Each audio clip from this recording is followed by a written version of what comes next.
মাজবাত যিটো নাৰী নিৰ্যাতন বা যিটো ধৰ্ষণ কাণ্ড হ'ল তাৰ পিছত দুদিনমান পিছতেই আমাৰ ঢেকিয়ালী যি কাণ্ড হ'ল তাৰ মাজতেই এই ঘটনা সংঘটিত হৈছিলে। যোৱা শনিবাৰে ত্ৰিদীপ চাহ বাগিচাৰ ছাত্ৰীগৰাকী কলেজলৈ যোৱা অৱস্থাত ৰাতিপুৱা সময়ত এজন যুৱকে অচিনাক্ত যুৱকে তাইক বাটতে মানে বিভিন্ন অশালীন মন্তব্যৰ লগতে মানসিকভাৱে তাইৰ ওপৰত যথেষ্ট হাৰাশাস্তি কৰিছিলে আৰু যথেষ্ট তাই ভয় খাইছিলে আৰু কেইবাদিন তাই কলেজলৈ যোৱাৰ পৰা মানে বিৰত আছিলে।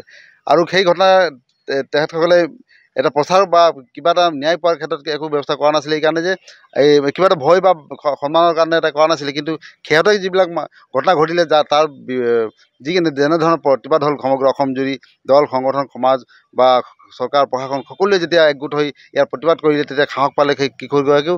আৰু তাৰ বাবে যোৱাকালি সেই কিশোৰগৰাকীৰ দেউতাক আহি আমাৰ লগত এজাহাৰ দাখিল কৰে আৰু সেই মৰ্মে তদন্ত প্ৰক্ৰিয়া এটা চলি আছে।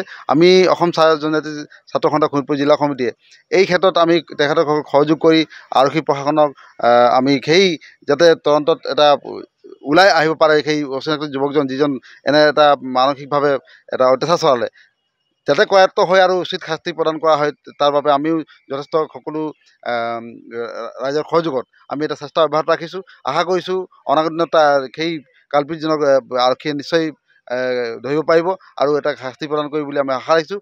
আৰু শেহতীয়াকৈ যিখিনি ঘটনা সংঘটিত হৈ আছে সেই ঘটনাই কিন্তু আমাৰ প্ৰত্যক্ষভাৱে আমাৰ ছাত্ৰ ছাত্ৰীসকলৰ ওপৰত প্ৰভাৱ এটা পৰিছে। এতিয়া অভিভাৱকসকলেও নিজৰ মানে কন্যাক যে টিউশ্যনলৈ পঠাব, কলেজলৈ স্কুললৈ পঠাব, তাত এটা ভয়ৰ এটা বাতাবৰণ সৃষ্টি হৈছে। আমি আশা কৰিছোঁ সেই ভয়ৰ যি বাতাবৰণ অনতিপলমে শেষ হওক আৰু সমাজত এটা শান্তি পৰিৱেশ বিৰাজ কৰক বুলি আমি অসম ছাত্ৰ সন্থা শোণিতপুৰ জিলা সমিতিৰ পৰা আমি আহ্বান জনাইছোঁ সকলো পক্ষকে। সকলোৱে যাতে এই ক্ষেত্ৰত নিজৰ দায়িত্ব পালন কৰক। যি বিশৃংখল যুৱকসকল আছে তেখেতসকলক যাতে সঠিক পথলৈ আনিব পৰা যায়। প্ৰতিটো সমাজে প্ৰতিটো জাতি ধৰ্মই নিজৰ নিজৰ দায়িত্ববিলাক পালন কৰক বুলি আমি আহ্বান জনাইছোঁ।